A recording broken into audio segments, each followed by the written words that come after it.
Queria começar falando do 1º de maio, que caiu justamente no sábado passado, né? Nós fizemos aqui a nossa análise, depois nós participamos do ato de 1º de maio em São Paulo, na Praça da Sé.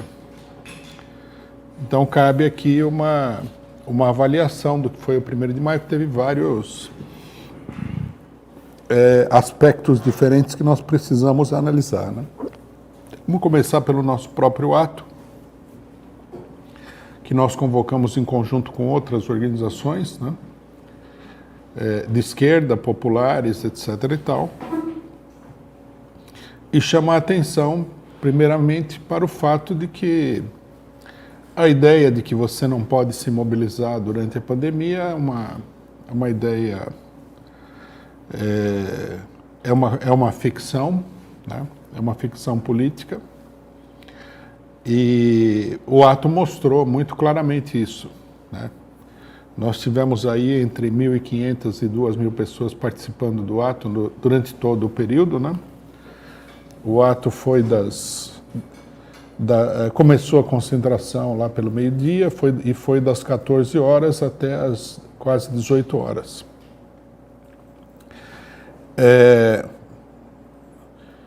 Marcou aí um posicionamento importante da esquerda, foi o único ato que foi realizado de fato de 1º de maio, né? A maior parte da esquerda se apegou à ficção de que fazer uma conversa no Facebook é um ato público, né? O que é absurdo, totalmente absurdo. Nós, inclusive, temos que combater a ideia de que isso daí possa ser chamado de ato público, né? Porque contraria a própria ideia do ato público, né? O ato, como o próprio nome diz, é uma coisa ativa, de ação, né? Também nós podemos chamar de manifestação pública. A manifestação pública exige, né, que as pessoas estejam lá pessoalmente se manifestando, tá? Se não fosse assim, então cada editorial do jornal o Globo seria uma manifestação política. Não é fato, né? Inclusive há um esforço muito grande da parte da esquerda para criar essa ficção. Eu acho que nós desmascaramos essa ideia absurda de que não é possível fazer ato, de que existe o ato feito na internet, né, o ato virtual, e mostramos aí o caminho da mobilização. Por que é importante, né, esse aspecto do problema? Muita gente pode achar que nós estamos insistindo nisso de uma maneira equivocada, se colocando contra as necessidades da luta contra a pandemia, né? Mas não se trata disso, né? Nós destacamos durante toda a convocação do 1º de maio que justamente esse 1º de maio ele acontece num momento muito crítico da vida nacional, né? Nós podemos dizer, inclusive, o seguinte: se a gente fizer toda uma retrospectiva dos atos de 1º de maio, que sempre foram atos políticos importantes no Brasil, né, principalmente nos momentos de grandes lutas, que nunca foi tão necessário um ato de 1º de maio, né, desde que o movimento operário começou a fazer atos de 1º de maio ainda sob a ditadura militar, né? Para relembrar aqui um pouco, né, me veio à cabeça, né, quando nós estávamos lá na Praça da Sé fazendo o ato, todo mundo em casa, toda a esquerda em casa, o pessoal com medo e tal, me veio à cabeça a comparação com o primeiro ato de 1º de maio que foi feito durante a ditadura, se não me engano, em 1978, na cidade de Osasco, né? Uma parte da esquerda, da qual nós, na época, fazíamos parte, né? A Organização Socialista Internacionalista, que é mais conhecida pela sua tendência estudantil, a Liberdade de Luta, juntamente com as oposições sindicais e a oposição sindical de Osasco, né, que era dirigida por um militante que foi muito perseguido na época, se não me engano o nome dele era João Pedro. Essas pessoas que lutaram muito, elas são esquecidas, né? Muita gente conhece o nome de parlamentares que a única coisa que eles fizeram foi esquentar uma cadeira no Congresso Nacional e ganhar muito dinheiro. Mas aqueles que efetivamente lutaram, o pessoal esquece com grande rapidez. Foi chamado um ato que estava totalmente proibido pela ditadura, que não contou, logicamente, com o apoio dos sindicatos, né? E aquele ato foi importante por quê? Porque foi um dos momentos em que a esquerda, né, e determinados setores começavam a romper a proibição da realização de atos públicos no Brasil, né? Os estudantes já haviam começado esse processo em 1977 e esse ato de 1º de maio em Osasco foi a primeira manifestação operária desse processo, que depois viria, né? Eu acho até que o ato foi em 1977, me perdoem se eu não me lembro exatamente. O movimento operário viria a ser a força decisiva em botar abaixo a ditadura militar, com as greves do ABC que começaram em 1978. Né?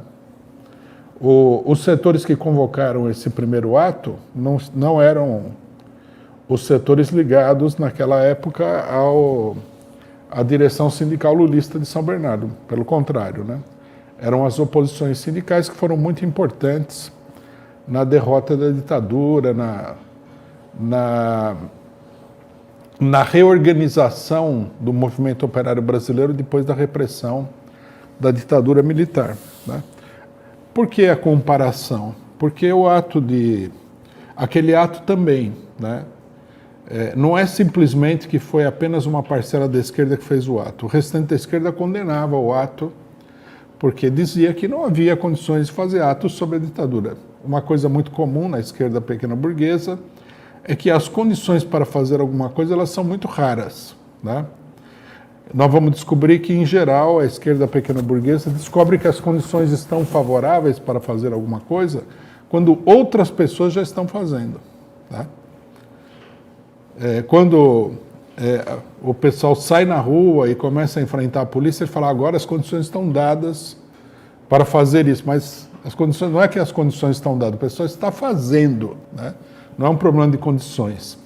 A discussão das condições ela é oportuna, ela tem um sentido antes de você fazer. Quer dizer, competiria, né, as direções políticas da esquerda identificar as condições favoráveis para começar a fazer as coisas e não dizer que as condições estão maduras depois que todo mundo já está fazendo aquilo, né? Eu acho que o nosso ato ele tem um significado parecido porque nós estamos rompendo aí com o senso comum convencional da esquerda, né? E isso num momento muito importante. Se esse ato que eu estou lembrando aqui foi um ato importante, e ele foi importante, né? Porque foi um esforço para fazer com que realizar a mobilização operária contra a ditadura, esse ato nosso ele é igualmente importante, né? Nós estamos numa situação em que nós temos mais de 420 mil pessoas mortas pela pandemia, né? Aqui é necessário fazer uma ressalva, porque há pessoas do próprio meio da medicina que dizem que o número de mortos é muito superior a isso e que está subnotificado. Nós temos destacado o fato de que isso daí está subnotificado desde o começo, né? A primeira grande vítima da pandemia foi a informação sobre a pandemia, né? Nós nunca tivemos efetivamente uma informação confiável sobre a pandemia. Vamos imaginar, algumas pessoas falam em quase 1 milhão de mortos, né? Mas qualquer coisa também, entre 400 mil e 1 milhão, é uma barbaridade, né? 400 mil já é uma coisa extraordinariamente grande, né? Então nós temos essa situação da pandemia, né? Uma situação que é preciso explicar sempre, Não é um problema de doença, como tudo que acontece na sociedade, tá? A doença é um fator que atinge a população, mas a maneira como ela atinge, a dimensão com que ela atinge, a profundidade do dano, a profundidade do prejuízo que é causado a determinados setores sociais, vai depender muito das condições sociais. Ou seja, sempre que nós falamos em condições sociais, nós estamos falando, logicamente, da luta de classes, né? Porque é a luta de classes que cria as condições sociais. No mundo existem os exploradores e opressores e os explorados, né? Não é um mundo neutro como muita gente gostaria de ver, né? É um mundo dividido em classes que estão permanentemente lutando entre si, e a classe dominante é extremamente feroz nessa luta, até o momento que os dominados se levantam e enfrentam a classe dominante. Os 420 mil mortos, ou 1 milhão de mortos, seja qual for o tamanho do massacre que foi operado contra a população brasileira, nessa altura dos acontecimentos já dá para perceber um resultado direto de uma determinada política. É o resultado direto de um conjunto de decisões que foram tomadas, né?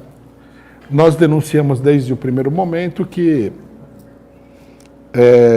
mesmo aqueles que falavam que era necessário tomar medidas contra a pandemia, não tomaram nenhuma medida efetiva, né? A única medida que eles apresentaram aí como sendo uma maneira de frear a pandemia foi o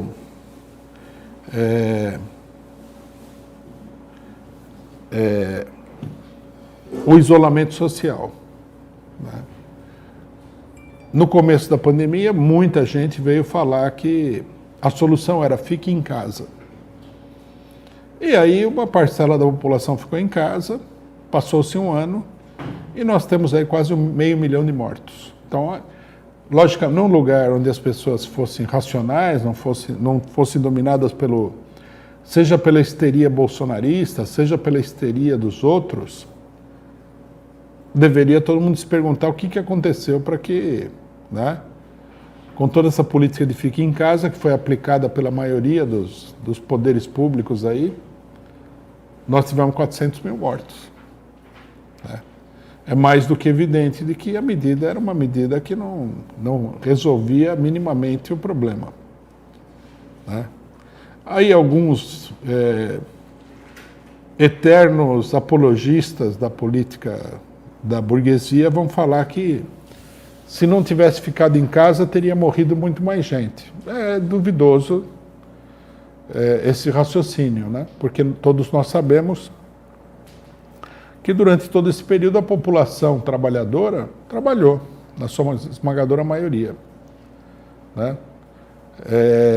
Os trabalhadores dos Correios estão trabalhando, os trabalhadores da construção civil estão trabalhando, os trabalhadores metalúrgicos estão trabalhando, os trabalhadores têxteis estão trabalhando, os trabalhadores petroleiros estão trabalhando, os trabalhadores do transporte estão trabalhando. Quer dizer, a esmagadora maioria da classe trabalhadora, que é também uma parte significativa do país, está trabalhando, até porque não há, né?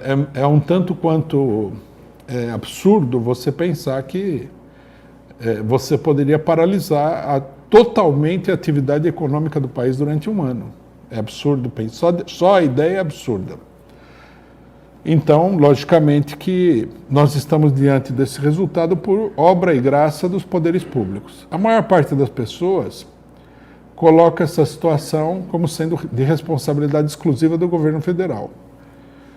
Por menos que a gente aprecie o governo Bolsonaro, e nós não apreciamos o governo Bolsonaro de forma nenhuma, nós fomos os primeiros a levantar a palavra de ódio fora Bolsonaro, chamamos a esquerda a sair às ruas, falamos que o governo Bolsonaro iria ter consequências, que não adiantava ficar esperando até 2022, e infelizmente todas essas nossas previsões se confirmaram, né? Então, apesar de tudo isso, é preciso dizer que o resultado que nós estamos enfrentando não é de responsabilidade exclusiva do governo Bolsonaro. é de responsabilidade do conjunto da burguesia brasileira.